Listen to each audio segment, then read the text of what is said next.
बिस्मिल्लाहिर्रहमानिर्रहीम। जो next case हमारा non homogeneous linear difference equation में है वो हमारे पास है। It is a combination of two cases. हमारे पास पहले अगर आपको याद हो तो एक केस था when the function is equal to C D N, और फिर दूसरा केस हमने लिया है when the function is a polynomial of N. तो यहाँ पे आप देखें कि ये इन दोनों का कॉम्बिनेशन लिया गया है कि अगर आपका अंडरलाइंग फंक्शन जो है वो हमारे पास C N into P N है, where Pn is a polynomial of this form, C is a constant। तो इस केस में हम देखते हैं कि सोल्यूशन किस फॉर्म में होगा। तो of course the solution is the inverse operator operated upon C N P N. इसके लिए हम पहले कंसीडर कर लेते हैं कि अगर ये operator C N P N पे ऑपरेट हो तो फिर क्या इम्पैक्ट देता है। तो अगर ये ऑपरेट हो तो उस सूरत में हर शिफ्ट ऑपरेटर जो है वो इसके ऊपर अप्लाई होगा, तो ये सी एन को भी आर स्टेप फॉरवर्ड मूव कराएगा और पोलिनोमियल इन एन को भी पोलिनोमियल एन प्लस आर में चेंज करेगा। सिमिलरली बाकी टर्म्स में भी ऐसे होगा। सी एन हम कॉमन ले लेते हैं, तो this value is similar to applying this C R E R on P N, and similarly बाकी टर्म्स में भी है। इन अदर वर्ड्स इसका मतलब ये हुआ कि अगर आप ऑपरेटर एल ऑफ ई में सी ऑफ ई पुट कर लें तो वो ये फॉर्म आ जाएगी, ये वाली आपके पास जो नजर आ रही है। तो इस लिहाज से L of E operator operated upon C N P N is equal to C N L of C E operated upon P N. Now this is our observation from here. अगर हम इस सी एन पी एन की जगह बल्कि in fact हम अगर इस P N की जगह रिप्लेस कर दें L inverse C E P N,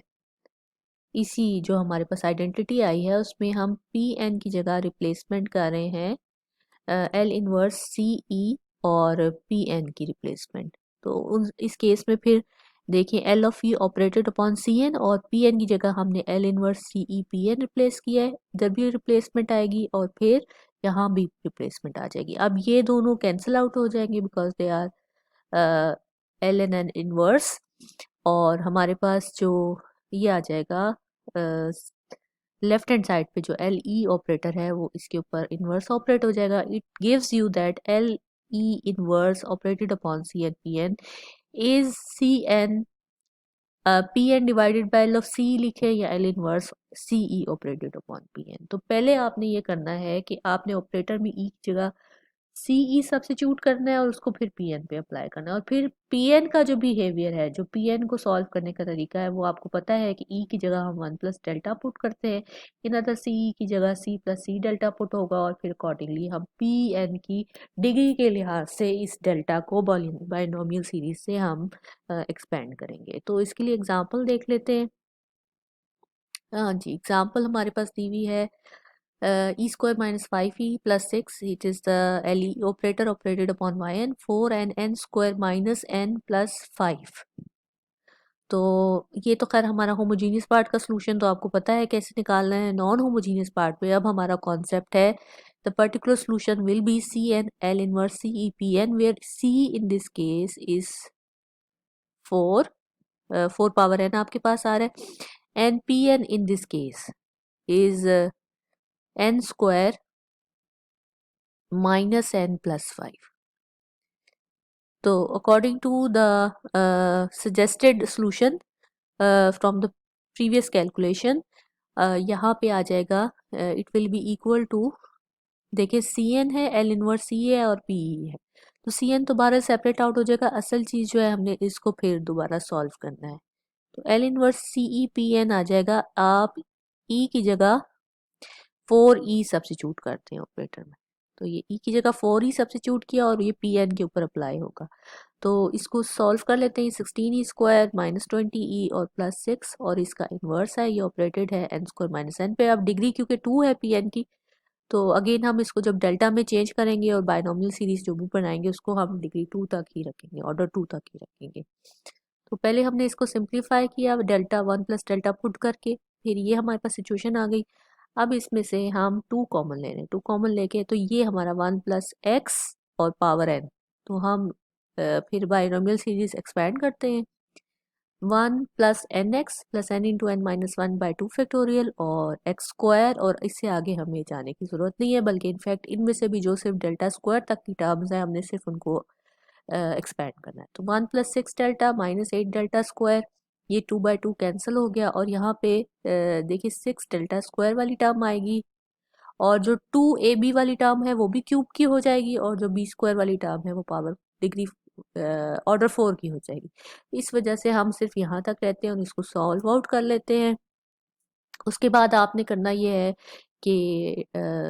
delta square वाली टर्म बेशक हम कंबाइन कर लें, तो ये हमारे पास जो है यहाँ पर 28 बच रहा है और यहाँ -6 है, तो ये अब इनको आपने ऑपरेट कर देना है p ऑफ n पर। ऑपरेट करने के बाद हम इसको सिंप्लीफाई करेंगे, तो अगर हम इसको सिंप्लीफाई करें तो देखें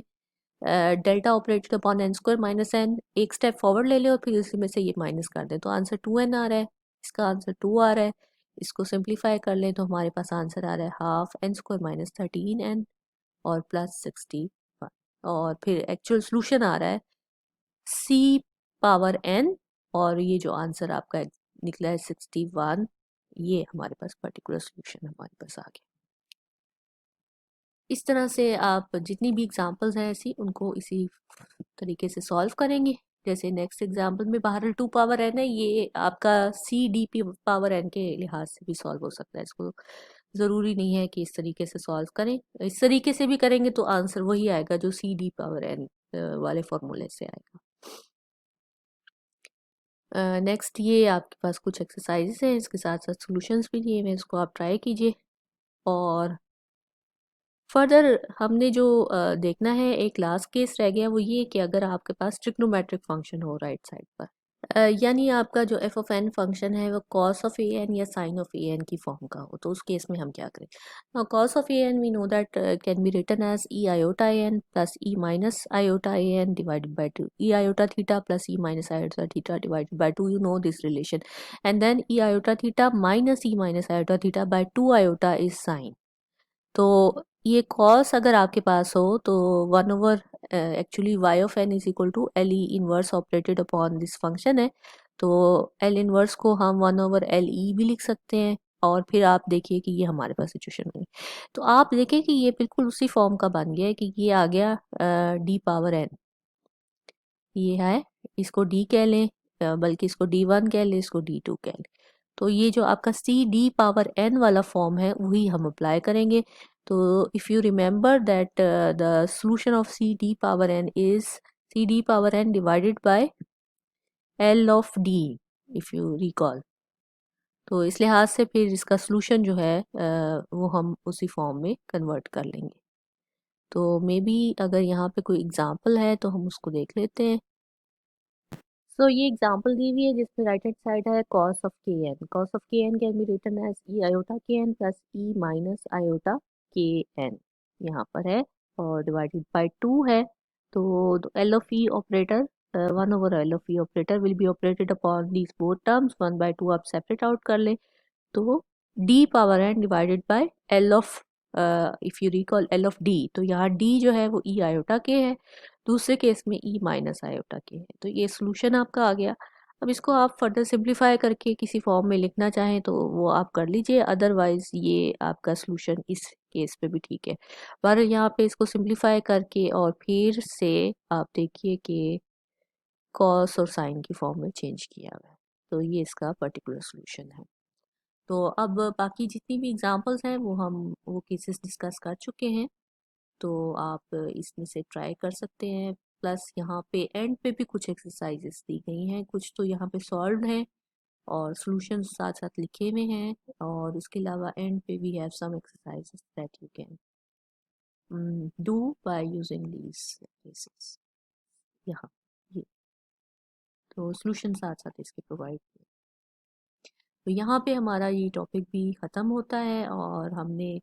जो अपना सिलेबस है वो कवर कर लिया है फुली, तो इसको आप देखिए और जो भी आपके क्वेश्चंस हैं वो ज़रूर पूछिए।